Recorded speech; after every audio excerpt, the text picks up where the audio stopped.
something, and I want to challenge you a little bit here on the podcast. You said luck, and we both know luck's when, preparation meets opportunity. And you had one of the things that you've said on a couple different occasions on this podcast already, whether people have picked up on it or not, is you've used the word faith. And I believe that that's at the root of where your success comes from, right? It's your belief system, it's your faith. This is going to happen. And then it's followed by relentless action. I was going to call you a rising star in this business, and you are, but I also am hesitant to share that because I don't want people to think, well, Chris has special abilities that maybe I don't have, because we all have unique gifts and abilities and talents. But what I'm hoping you hear from Chris's story is that he was just very clear on what he wanted, and then he invested in himself, and then he put the work in. Now, you happen to have, put yourself in a position where you were able to get this 40,000 plus square foot facility from your fifth cold call. And I want to kind of get into that. But dude, you did the work.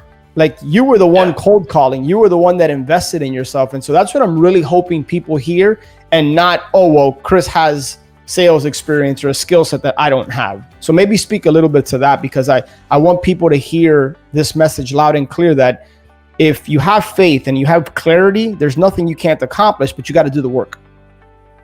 Yeah, that's 100% right. Like I'm human. Like, I have all these limiting beliefs, and fast rewind 3 years. Like, I listen to these bigger podcast people. I'm like I don't even know how that's possible. Like, they're like not human, or like, it just, it's having that growth and doing, like, for me, I read, big reader now, read Miracle Morning and implement a morning routine, and, listen to affirmations, because I have all those limiting beliefs of like, man, I can't do this, or you can't do this, or no way that someone's going to sell to me. But it's, again, having that positive self-talk. And so again, it comes back to, it might sound like a broke record, but that positive person in your ear, the community, people doing what you're doing, and having that clear faith of like, this is going to work out. I don't know how it's going to work out or when, but I know if you put the work in, it will work out.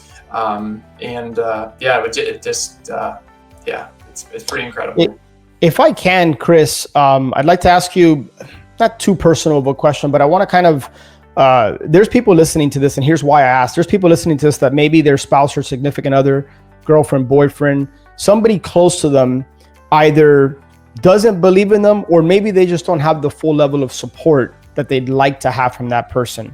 I'm curious, if you were in a position with your wife where, like, despite how challenging things got, I'm sure she always has your back, but were there difficult conversations that had to be had, or were you just, in a position where, hey, I got the support, and no matter how ugly things get, we have the faith that things are going to be all right. There's no right or wrong. I'm just kind of curious if you could speak to, your situation, and then people out there that either do or don't have that support. Yeah, I think that's a great question, because my wife, at times, I felt like had way too, believed in me more at times maybe than I believed in myself, but she, trusted me, and to this point, I've been a good, steward of money, and I've always kind of been up on that. So she believed she said if I could do it, she believed in me and was there to support me through the ups and downs, because it's never a straight line, and it's at least for me anyways, there's a lot of ups and downs, and deals falling out, landing deals, not getting deals, but she was the rock there to kind of steady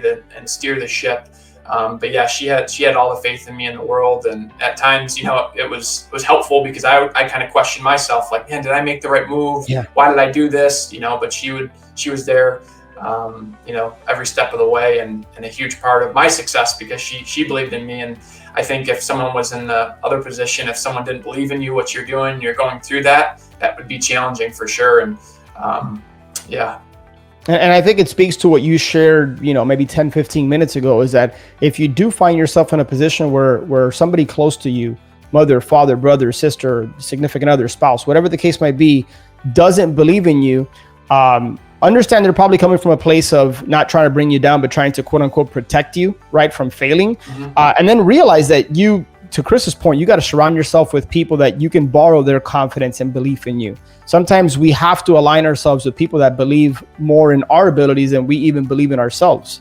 And I'm speaking to myself here, because like you, Chris, sometimes I have doubt and limiting beliefs that creep in. But that's why we make investments in ourselves, and we have coaches and mentors and mastermind people that we can plug into and realize, no, I can do this. and we're surrounding ourselves with people that tell us what we need to hear, not what we want to hear. So that's awesome, man, that you have such a strong support system. And I did want to ask you that because I know there's people listening that do have a similar support system, and there's going to be others that don't. Regardless, you can continue to move forward towards what it is you want. You just have to be very thoughtful and intentional about your environment, whether that's at home or whether it's outside of the home. What I want to kind of underscore here from that part of the conversation is that, you know, Chris put himself in a position where he had a financial partner, somebody who had the funds to be able to close this thing and then put long-term fixed financing in place. So it's kind of the whole concept of dig your well before you're thirsty. So you might not have, you know, an uncle or family member that has $2 million, but that doesn't prevent you from going out and building relationships, building meaningful relationships, what I call relationship capital with people that do have capital, and that you can send a text message. I know for me, it was somebody that I could send a text message and a phone call to, and I had the 15% for our SBA financing. I had the CapEx items that we needed.